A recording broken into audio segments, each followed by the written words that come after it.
ಸಿದ್ದರಾಮಯ್ಯನವರ ರಾಜೀನಾಮೆಯನ್ನ ನೆನೆಸಿಕೊಂಡು ಎಂಸಿ ಸುಧಾಕರ್ ಕಣ್ಣೀರ್ ಹಾಕಿದ್ದಾರೆ. ನೆನ್ನೆ ಬ್ರೇಕ್ಫಾಸ್ಟ್ ಸಭೆಯಲ್ಲಿ ನಡೆದಂತ ಘಟನೆಯನ್ನ ನೆನೆದು ಕಣ್ಣೀರ್ ಹಾಕಿದ್ರು. ನಾವ್ಯಾರೂ ಸಿದ್ದರಾಮಯ್ಯನವರನ್ನ ಮರೆಯೋದಕ್ಕೆ ಸಾಧ್ಯ ಇಲ್ಲ. ಸಿದ್ದರಾಮಯ್ಯಗೆ ಶೋಷಿತ ವರ್ಗ, ಬಡವರ ಬಗ್ಗೆ ಕಾಳಜಿ ಇತ್ತು. ರಾಜಕೀಯದಲ್ಲಿ ಅಧಿಕಾರ ಯಾವತ್ತೂ ಶಾಶ್ವತ ಅಲ್ಲ. ನಮಗೆ ಬಹಳ ನೋವಾಯಿತು ಅಂತ ಎಂಸಿ ಸುಧಾಕರ್ ಕಣ್ಣೀರ್ ಹಾಕಿದ್ದಾರೆ. ನೆನೆಯ ಬ್ರೇಕ್ಫಾಸ್ಟ್ ಸಭೆಯಲ್ಲಿ ಸಿದ್ದರಾಮಯ್ಯನವರು ಆಡಿದಂತಹ ಮಾತು ಬಹಳ ಭಾವನಾತ್ಮಕವಾಗಿತ್ತು. ಅನೇಕರು ಕಣ್ಣೀರು ಹಾಕಿಕೊಂಡು ಹೊರಗಡೆ ಬಂದರು. ಎಂಸಿ ಸುಧಾಕರ್ ಅದನ್ನ ನೆನೆದು ಕಣ್ಣೀರು ಹಾಕಿದ್ದಾರೆ.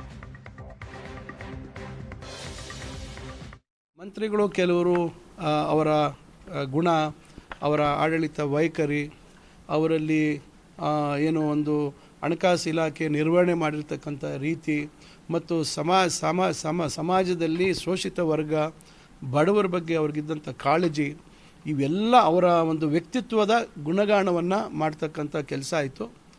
ಆ ಸಂದರ್ಭದಲ್ಲಿ ಭಾವೋದ್ವೇಗಕ್ಕೆ ನಾವೆಲ್ಲರೂ ಒಳಗಾದ್ವಿ. ನಮಗೆಲ್ರಿಗೂ ಭಾಳ ನೋವಾಯಿತು. ಆ ರೀತಿ ಒಂದು ಕುಟುಂಬದಲ್ಲಿ ಭಾಳ ಅನ್ಯೋನ್ಯವಾಗಿ ನಡೆದಂಥ ಒಂದು ಸಂದರ್ಭ ಅದು.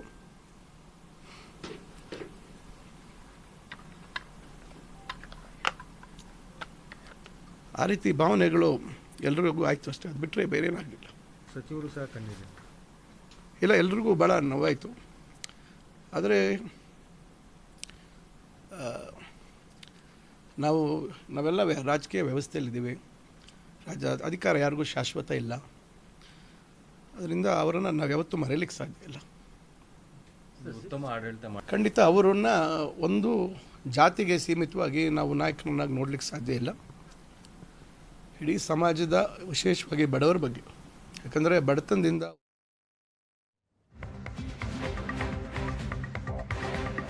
ಕೆಪಿಸಿಸಿ ಅಧ್ಯಕ್ಷ ಸ್ಥಾನಕ್ಕೆ ಸತೀಶ್ ಜಾರಕಿಹೊಳಿ ಹೆಸರು ವಿಚಾರ ಹೈಕಮಾಂಡ್ ತೀರ್ಮಾನ ಮಾಡಿದ್ರೆ ಅಧ್ಯಕ್ಷರಾಗಲು ಯೋಗ್ಯರಿದ್ದಾರೆ. ದಾವಣಗೆರೆಯಲ್ಲಿ ಹಂಗಾಮಿ ಸಚಿವ ಎಂಸಿ ಸುಧಾಕರ್ ಹೇಳಿಕೆ ನೀಡಿದ್ದಾರೆ. ಕೆಪಿಸಿಸಿ ಅಧ್ಯಕ್ಷ ಸ್ಥಾನಕ್ಕೆ ಸತೀಶ್ ಜಾರಕಿಹೊಳಿ ಅವರ ಹೆಸರೇನು ಬಂದಿದೆ, ಆ ವಿಚಾರವಾಗಿ ಪ್ರಶ್ನೆ ಮಾಡಿದಾಗ ಎಂಸಿ ಸುಧಾಕರ್ ಅವರು ಅದಕ್ಕೆ ಪ್ರತಿಕ್ರಿಯೆ ಕೊಟ್ಟಿದ್ದಾರೆ. ಸತೀಶ್ ಜಾರಕಿಹೊಳಿ ಅವರು ಈ ರಾಜ್ಯದ ಒಬ್ಬ ಪ್ರಭಾವಿ ನಾಯಕರು. ಅದು ವಿಶೇಷವಾಗಿ ಪರಿಶಿಷ್ಟ ಪಂಗಡದ ಒಂದು ನಾಯಕತ್ವವನ್ನು ಭಾಳ ವರ್ಷಗಳಿಂದ ಬೆಳೆಸ್ಕೊಂಡು ಬಂದಿರ್ತಾರೆ. ಅವರು ಇವತ್ತು ಬಯಕೆಯನ್ನು ವ್ಯಕ್ತಪಡಿಸಿದ್ದಾರೆ. ಕೆಪಿಸಿಸಿ ಸಾರಥ್ಯವನ್ನು ನಾನು ವಹಿಸ್ತೀನಿ ಅಂತಕ್ಕಂಥದ್ದು. ಅವರಲ್ಲಿ ಆ ನಾಯಕತ್ವದ ಲಕ್ಷಣಗಳು ಮತ್ತು ಸಂಘಟನೆಯ ಒಂದು ಚಾತುರ್ಯ ಅವರಲ್ಲಿದೆ. ನಮ್ಮ ಶಿಗ್ಗಾವಿ ಸೌನೂರು ಚುನಾವಣೆ ಸಂದರ್ಭದಲ್ಲಿ ಜವಾಬ್ದಾರಿಯನ್ನು ಹೊತ್ಕೊಂಡಿದ್ದರು. ಇತ್ತೀಚೆಗೆ ಬಾಗಲಕೋಟೆಯ ಚುನಾವಣೆ ಜವಾಬ್ದಾರಿಯನ್ನು ಹೊತ್ಕೊಂಡಿದ್ದರು. ಅವರು ಆಡಂಬರದ ಒಂದು ವ್ಯಕ್ತಿತ್ವ ಅಲ್ಲ ಅವರು. ಆದರೆ ಭಾಳ ಒಂದು ರೀತಿ ಸೈಲೆಂಟ್ ಆಪ್ರೇಟರ್ ಅವರು. ಅಂದರೆ ಯಾರಿಗೂ ಗೊತ್ತಾಗಲ್ಲ ಯಾವ ರೀತಿ ಅವರು ಸಂಘಟನೆಯನ್ನು ಮಾಡ್ತಾರೆ, ಯಾವ ರೀತಿ ಅವರು ಯಶಸ್ಸನ್ನು ಗಳಿಸ್ತಾರೆ ಅಂತಕ್ಕಂಥದ್ದು. ಖಂಡಿತ ಪಕ್ಷದ ಹೈಕಮಾಂಡು ತೀರ್ಮಾನ ಮಾಡಿದ್ರೆ ಖಂಡಿತ ಅವರು ಅಧ್ಯಕ್ಷರಾಗುವಂಥದ್ದಕ್ಕೆ ಯೋಗ್ಯರಿದ್ದಾರೆ. ಮತ್ತು